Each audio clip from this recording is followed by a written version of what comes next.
미주 한인 여성 3명이 경제전문지 포브스가 선정한 올해의 50세 이상 여성 50인의 이름을 올려 화제가 되고 있습니다.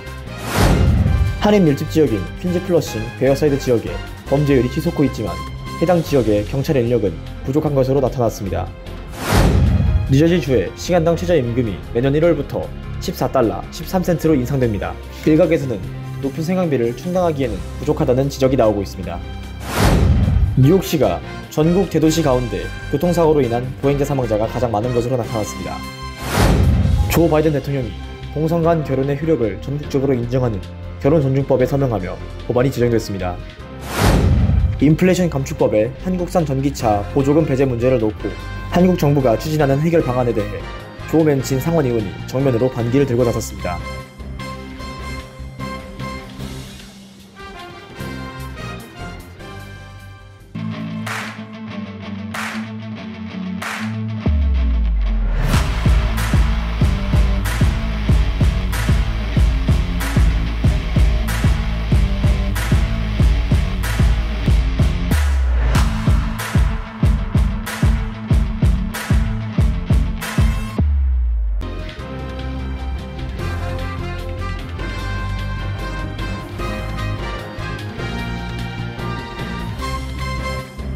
여러분 안녕하십니까?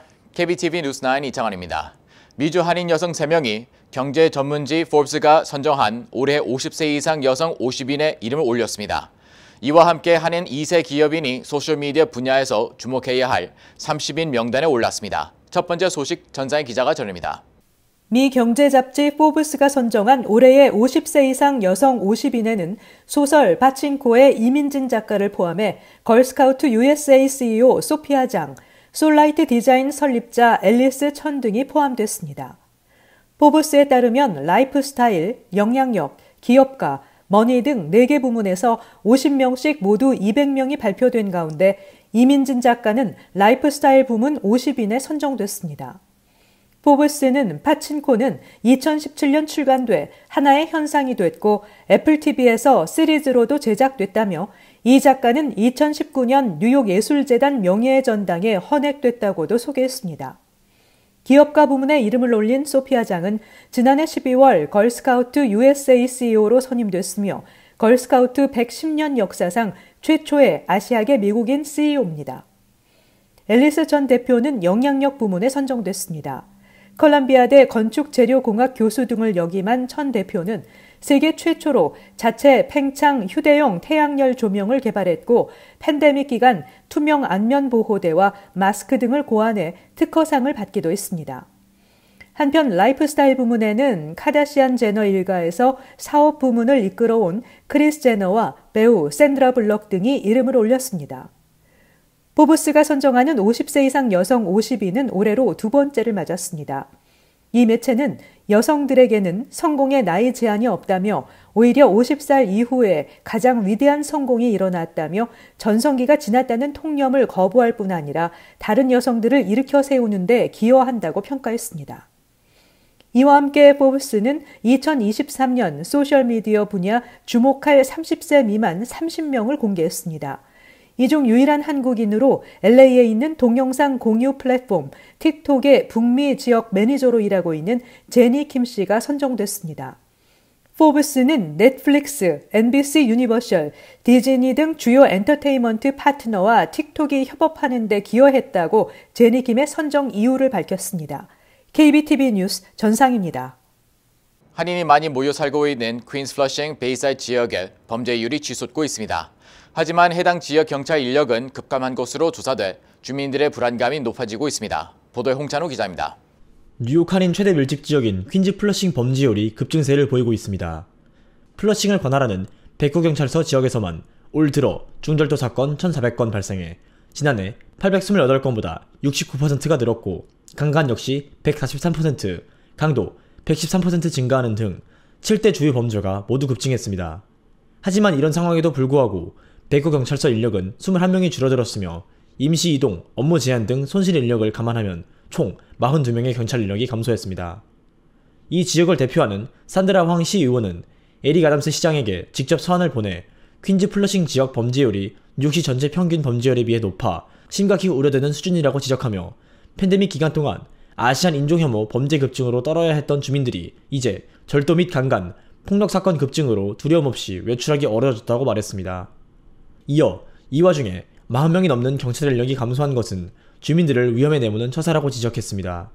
황 의원이 뉴욕시장에게 발송한 이메일에는 그레이스 맹 연방하원의원, 도노반 리처드 퀸즈 보로장, 존 리우 뉴욕주 상원의원, 에드워드 브라운스틴 주 하원의원이 공동 성명했습니다. 플러싱뿐만 아니라 베이사이드가 속해 있는 111지역 범죄율 역시 급증했습니다.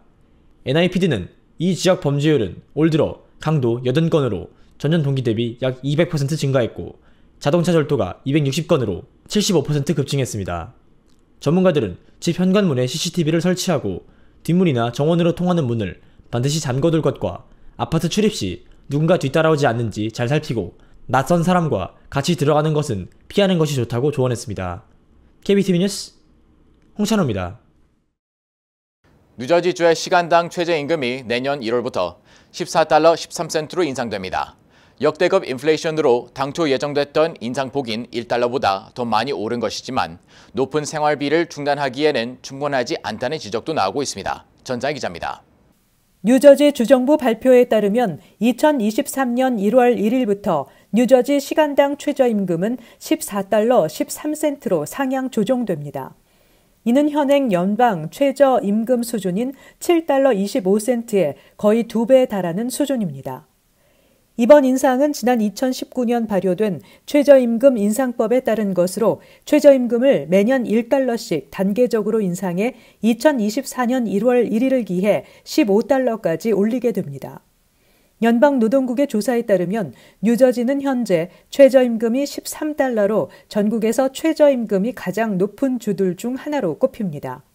최저임금이 16달러 10센트인 워싱턴 DC가 1위를 기록 중이고 워싱턴주와 매사추세츠, 캘리포니아, 커네티컷, 오리건, 뉴욕에 이어 뉴저지는 현재 최저임금 상위 8위에 랭크돼 있습니다. 텍사스나 펜실베니아, 노스캐롤라이나를 포함해 다수의 주정부들은 현행 연방 최저임금 수준을 적용하고 있습니다. 한편 뉴저지의 높은 최저임금 수준에도 불구하고 뉴저지에 살면서 생계비용을 해결하기에는 충분하지 않을 수 있다는 지적이 나오고 있습니다. 뉴저지 내 주택 가격과 이자율은 사상 최고치를 기록하고 있고 다수의 지역에서 주택 임대료는 지난해에 비해 거의 33%나 치솟았습니다. 올해 초에 발표된 한 연구에 따르면 중위소득을 버는 뉴저지 세입자의 경우 원베드룸 아파트 임대료를 충당하기 위해서는 주당 최소 40시간 이상을 일해야 하는 것으로 조사됐습니다. 뉴저지 주정부는 최저시급이 15달러에 도달하게 되면 이후에는 소비자 물가지수에 따라 시급 수준을 매년 조정한다는 방침입니다. KBTV 뉴스 전상입니다. 뉴욕이 전국 대도시 가운데 교통사고로 인한 보행자 사망자가 가장 많은 도시인 것으로 조사됐습니다. 보도에 홍찬호 기자입니다. 차량 및 주택보험 비교 앱 매체인 제리가 2011년에서 2020년까지 10년간 전국에서 발생한 보행자 사망 교통사고 데이터를 분석한 결과 뉴욕시에서 교통사고로 사망한 보행자는 무려 1260명에 달하는 것으로 집계돼 전국 보행자 참변 1위 도시라는 오명을 얻었습니다. 뉴욕시가 1260명으로 가장 많았고 LA가 1133명으로 2위, 그 뒤를 이어 피닉스가 717명으로 3위, 휴스턴이 647명으로 4위를 차지했고 달라스 501명으로 5위에 이름을 올렸습니다. 보행자 사망자 수가 1000명을 넘는 곳은 뉴욕시와 LA뿐이었습니다. 지난 10년간 이들 10개의 도시에서 사망한 보행자 수만 6288명에 달합니다. 제리가 최근 발표한 관련 보고서에 따르면 지난 2021년 대도시에서 사망한 보행자 수는 7000명 이상으로 40년 내 최고치를 기록했습니다. 지난 한 해 보행자 사망은 7342명으로 지난 2011년과 비교해 65% 증가했습니다. 보행자 사망 5건 중 4건은 대도시에서 발생했습니다. 특히 팬데믹이 시작된 2020년 대비 2021년 한 해 보행자 사망은 14% 증가했으며 교통사고 사망자 5명 중 1명은 보행 도중 교통사고를 당해 사망한 것으로 집계됐습니다. 이는 팬데믹 기간 운전자들의 난폭 운전과 과속 운전이 늘었기 때문인 것으로 분석됩니다. 전체 보행자 가운데 13%를 차지하는 흑인의 보행자 사망은 19%로 인종 대비 사망자가 높은 것으로 집계된 반면 조사 대상 전체 인구의 76%인 백인 보행자 사망은 37%로 집계돼 인구 비율 대비 보행자 사망률은 낮은 것으로 나타나 인종별 편차가 컸습니다. 또 승용차가 SUV보다 보행자 사망 사고를 더 많이 일으키며 승용차 사고로 사망한 보행자는 2,528명이었는데 SUV 사고로 사망한 보행자는 1,313명이었습니다. 특히 보행자 사망 사고의 91%는 횡단보도가 없는 길을 건너거나 인도가 없는 길에서 발생해 도로 정비 및 안전환경 조성 등 대책 마련이 시급하다는 지적도 나오고 있습니다. 전문가들은 보행자들도 길을 건널 때 주의를 해야 한다며 조금 더 걷더라도 신호등이 있는 곳에서 걷는 것이 안전하다고 조언했습니다. KBTV 뉴스 홍찬호입니다. 조 바이든 대통령이 동성 간 결혼의 효력을 전국적으로 인정하는 결혼존중법에 서명하면서 법안이 제정됐습니다. 법안은 동성혼이 합법인 주에서 한 결혼을 미국 전역에서 인정하도록 한 것입니다. 보도에 전상 기자입니다. 바이든 대통령은 백악관에서 결혼존중법의 서명식을 갖고 미국이 일부가 아닌 모두를 위한 평등, 자유와 정의를 향해 중요한 발걸음을 내디딘 날이라고 말했습니다. 연방 상원에 이어 지난 9일 하원까지 통과한 결혼존중법은 결혼을 남녀 간의 일로 규정해 동성혼 부부에게는 결혼 관련 연방 복지 혜택을 금지한 1996년 결혼보호법을 폐지했습니다. 모든 주정부가 동성혼 부부에게도 결혼 허가증을 발급하도록 강제하지는 않지만 다른 주에서 한 결혼이더라도 합법적으로 이루어졌다면 그 결혼을 성, 인종, 민족을 이유로 인정하지 않는 행위를 금지합니다. 동성혼이 합법인 주에서 한 결혼을 미국 전역에서 인정하도록 한 것입니다. 미국에서는 연방대법원이 2015년 오베르게펠대 호지 판결로 동성혼을 합법화했습니다. 그러나 아직 여러 주가 동성혼을 금지하는 법을 두고 있어 보수 성향의 연방대법원이 2015년 판결을 뒤집으면 동성혼도 낙태권처럼 위태로워질 수 있다는 우려가 제기돼 이번에 법 제정으로 이어졌습니다. 미국 50개 주 가운데 32개 주에서 동성혼을 금지하는 법을 두고 있습니다. KBTV 뉴스 전상입니다. 인플레이션 감축법 IRA 시행의 일환으로 한국산 전기차에 대한 보조금 배제 문제를 놓고 한국 정부가 추진하는 해결 방안에 대해 IRA 제정에 결정적인 역할을 한 조 맨친 상원의원이 정면으로 반기를 들고 나섰습니다. 홍찬호 기자입니다.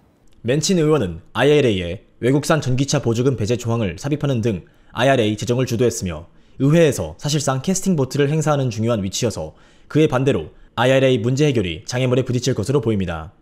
13일 블룸버그 로이터 통신에 따르면 맨친 의원은 제닛 옐런 재무장관에게 보낸 서한을 통해 전기차 렌터카나 리스 차량, 공유 차량 등의 보조금 혜택을 주는 식의 법안 해석에 대해 반대한다며 압박했습니다. 앞서 한국 정부와 현대기아차는 이달 초 미 행정부에 제출한 2차 정부 의견서를 통해 렌터카나 리스 차량으로 쓰이는 전기차도 상용차로 폭넓게 인정해 세액 공제 혜택을 부여줄 것을 요구했습니다. 또 렌트, 리스 등 임대 기간이 끝난 전기차를 구매할 경우 중고차에 적용되는 최대 $4,000의 세제 혜택을 받게 해줄 것을 요청하고 있습니다. IRA 규정에 따르면 상업용 친환경 차량은 북미산 배터리 관련 요건 등에 상관없어 세제 혜택을 받을 수 있게 됩니다. 이에 대해 맨친 의원은 유감스럽게도 일부 차량 제조사와 외국 정부가 재무부의 해당 규정을 넓게 해석해 미 자동차 시장의 큰 부분을 차지하는 렌터카, 리스 차량, 공유 차량에도 보조금을 허용해주기를 요청하고 있다고 들었다 지적했습니다. 이어 이는 엄격한 규정을 우회하는 것이라며 이를 허용할 경우 기업들이 북미 지역 투자를 늘리지 않고 대신 기존과 같이 사업을 이어가고 미 자동차 산업의 위험성은 심화될 것이라고 주장했습니다. IRA에 따르면 올해 북미에서 최종 조립되는 전기차에 한해 대당 최대 $7,500에 이르는 세액공제 방식의 보조금을 받을 수 있습니다. 또 향후에는 미국 등에서 생산된 배터리 부품과 핵심 광물을 일정 비율 이상 사용해야 하는 등 추가 조건도 충족해야 되는데 이에 따라 당장 보조금 수혜 대상에서 제외되는 한국과 유럽연합 등이 반발해왔습니다. 현재 상원에서 IRA 일부 조항에 시행을 늦추는 법안 등이 발의된 상태입니다. 하지만 맨친 의원처럼 중도 보수 성향인 커스틴 시네마 상원의원이 민주당을 탈당하면서 민주당 의석이 50석으로 줄어 맨친 의원이 지지 없이는 법안 통과가 어려운 상황입니다. KBTV 뉴스 홍찬호입니다. 버겐 카운티 정부와 홀리네임 병원으로부터 제공받은 도시락을 매일 각 한인 단체들에 배분 전달하고 있는 뉴저지 한인회가 1월까지 진행하기로 했던 무료 도시락 배달을 내년 3월까지 연장한다고 밝혔습니다. 무료 도시락 배달 대상은 시니어 단체, 차세대 단체, 로컬 고등학교, 프리스쿨, 교회 등이며 뉴저지 한인회는 지난 4주간 한인회에서 직접 전달된 도시락을 비롯해 팰리세이드 파크 시니어 센터와 505 시니어 아파트, 475 시니어 아파트, 뉴저지 한인 상록회, 뉴저지 한인 상조회, 뉴저지 해병대 전우회, 월남 참전 전우회, 뉴저지회, 팰리세이드 파크 고등학교, 포틀리 고등학교, 뉴저지 장로교회, 뉴저지 예수 드림교회 등에 총 5,306개의 도시락을 전달했습니다. 뉴욕 일원회 내일 오후부터 눈발이 날리기 시작해 다음 날인 16일 금요일까지 최대 6인치의 눈 또는 비가 내릴 것으로 예상됩니다. 기상청은 중서부를 지나고 있는 눈폭풍이 목요일 오후부터 뉴욕과 뉴저지에 영향을 미치겠으며 금요일까지 머무를 것이라고 예보했습니다. 뉴욕 일원 지역에 따라 온도가 낮은 업스테이트 지역과 뉴저지 일부 지역에 눈이 쌓일 것으로 예측했고 뉴욕시의 경우 강한 바람을 동반한 비가 내릴 것으로 전망했습니다. 뉴욕시에 눈이 쌓일 확률은 적지만 다만 밤사이 내린 비가 얼어붙을 가능성이 있어 16일 금요일은 도로 상황이 좋지 않을 것으로 예상돼 출근길 운전에 주의가 요구되고 있습니다. 뉴욕시 의회가 식당이 고객에게 테이크아웃 배달 서비스 제공 시 스푼, 포크, 나이프 등 도구와 추가 용기, 조미료 피켓 등을 고객이 요청했을 경우에만 제공하도록 하는 조례안을 추진하고 있습니다. 이와 관련해 요식업계도 조례안과 관련해 긍정적인 반응을 보이고 있지만 재정적 영향을 끼치지 않을까 우려하는 목소리도 나오고 있습니다. 조례안은 플라스틱 식기 도구 제공 제한을 따르지 않는 식당의 경우 첫 적발 시 $100, 1년 내 반복 적발 시 최대 $300의 벌금을 물도록 명시하고 있습니다. 저소득층 시니어들에게 제공되는 웰페어 혜택인 SSI 수혜자들이 이달 말부터 8.7% 인상된 페이먼트를 받게 됩니다. SSI는 전국적으로 오는 30일 인상된 페이먼트를 일괄적으로 지급하며 일반 소셜연금을 받는 사람들은 오는 1월 3일부터 연금을 받게 됩니다. 올해 SSI 수혜자들은 개인은 최고 $841, 부부는 최고 $1261를 받고 있는데 오는 30일에는 개인은 최고 $914, 부부는 최고 $1371를 받게 됩니다. 수혜 대상은 65세 이상 시민권자 혹은 영주권자로 은행 잔고가 개인 $2,000, 부부 $3,000 미만인 저소득층입니다. 잠시 후 커뮤니티 브리핑을 전합니다.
이어서 환율과 증시 전합니다.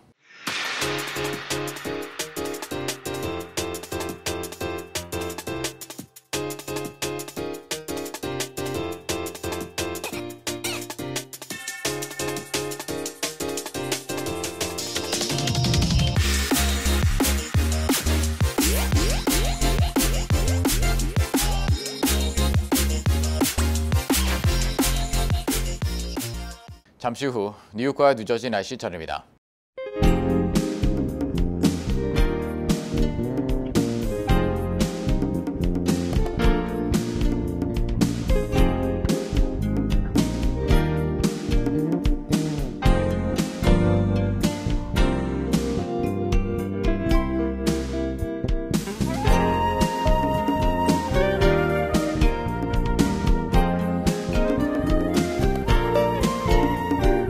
KBTV 뉴스9 마칩니다. 오늘도 시청해주셔서 감사합니다. 편안한 밤 보내시기 바랍니다.